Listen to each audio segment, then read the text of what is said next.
¿Qué es ser un hombre? ¿Qué es ser una mujer? Hacer drag es una herramienta de transformación y expresión, y en ocasiones de liberación.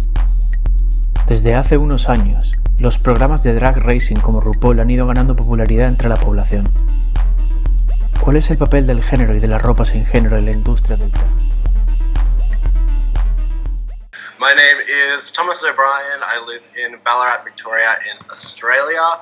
I work retail for a living. More specifically, I work in fabric, so I cut fabric for a living. I manage a department. And on weekends, or at the moment of a Wednesday night, I do drag shows here in Ballarat at a place called Piano Bar. Sorry, my drag name is Lux, so just Lux. It's like luxury, but without the ULY. I am 22, and I've been doing drag for 4 years, I think.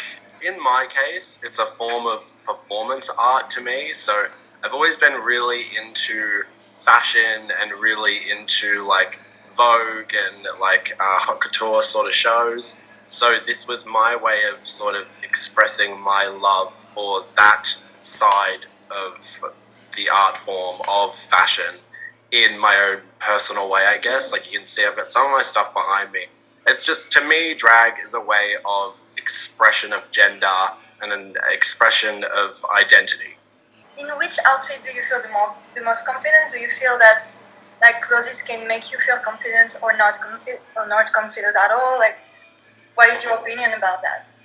Oh, I think, people say the clothes make the man. I really believe that, if I go out in jeans and a white t-shirt, I'm going to be like, But if I go out in something like this per se, that's like completely sequined and beaded, everybody stops you and is like, oh my God, you look fantastic. And to me, yeah, like I would never go out in something I considered bland or boring. Like you always have to make a statement with what you wear. And so no, I think fashion is so important. Like this one right here is my favorite dress that I own. Love it. And it's like completely sequined. Like every time I wear it, people just go absolutely mental for it. And honestly, what else could you want? Is it like men are dressing like in suits and stuff like that because they have to look masculine? I feel like a lot of men, like straight white cis men particularly, don't like to challenge the norms of fashion or even dig even deeper. Like they will wear just black pants and a white t-shirt every single weekend because that's what all the other men are wearing. So I feel like it's the idea of toxic masculinity, that people they're not comfortable with their feminine side. And like, let's be honest, everybody, like men, women, and in between, we all have a more masculine and a more feminine side. Everybody does. Like I have obviously a more obvious way of like showing one of those sides, but a lot of like masculine men don't feel comfortable showing that feminine side because people their friends make fun of them. Clothes don't mean anything about you, like. And a straight man can wear high heels. It doesn't mean anything. It just means that they enjoy the style. Clothes don't define somebody. So I think like when I realized that was when I really started coming into my own and becoming more comfortable to make a statement. Okay, and how did you realize it? Like it was like that, or did you have like kind of? It was a battle. It was a struggle. I started wearing crop tops for a while, but that was just my way of sort of exploring my feminine side and my interests in women's fashion.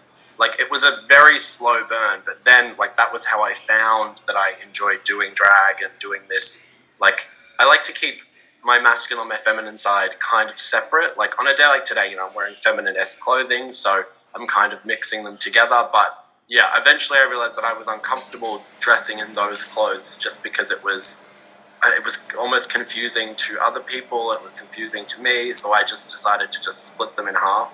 But it was a slow burn. It was a real slow burn.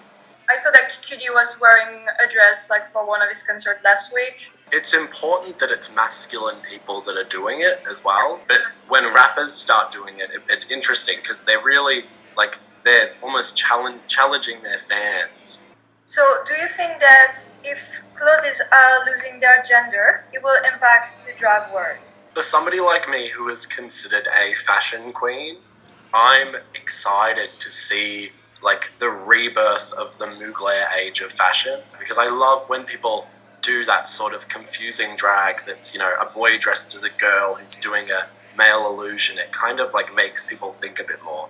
But I think at the end of the day, it will start to make the idea of drag a little bit less exciting for people because, as you said, people look at drag as men dressed as women. But if women's clothing and men's clothing is kind of meshing with each other, does it just become a gay man with lots of makeup on and a wig? But at the end of the day, I'm really excited to see how it improves people's taste levels and people's idea of making drag more about fashion than what it is about being really funny and really over the top and really campy. Even though that's a huge part of it, I like seeing what people can do with this sort of platform that we have. Okay, and do you think people are going to expect more like about the show than about like your clothes or your makeup? Or do you I feel like people will always expect the show to be, you know, our main selling point, and I completely understand that. But to me, it's all about the look. Like, I spend ridiculous amounts of money on my clothing, but eventually I got to the point where I like could understand where I was coming from, because each queen really has their own idea of fashion and their own aspect of drag that they want to specialize in. You know, some girls are amazing at hair, some of them do fantastic makeup, but me, it was all about the fashion and the clothes.